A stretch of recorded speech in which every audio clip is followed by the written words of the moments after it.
আল্লামা ইবনুল কাইয়িম জাওযী রাহিমাহুল্লাহ তিনি আহকামুজ জিম্মা কিতাবে সুনানে বাইহাকির বরাতে একটি বর্ণনা পেশ করেছেন ওমর রাদিয়াল্লাহু তাআলা থেকে। তিনি বলেছেন, মুসলমানদেরকে লক্ষ্য করে যে তোমরা অমুসলিমদের কোন উৎসবে যোগদান করতে যাবে না, সেখানে কোনো কিছুর জন্য যাবে না। কেন?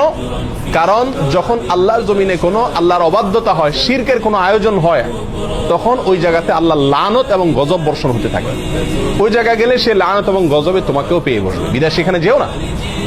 ইবনে মাজাহ এর হাদিসে আসছে নবী আলাইহিস সালাম সতর্ক করেছেন যে একটা সময় আসবে যখন আমার এই উম্মতের কিছু লোকেরা মূর্তি পূজায় সরাসরি যোগ দিবে, আর কিছু আছে মূর্তি পূজারীদের সঙ্গে মিশে একাকার হয়ে যাবে।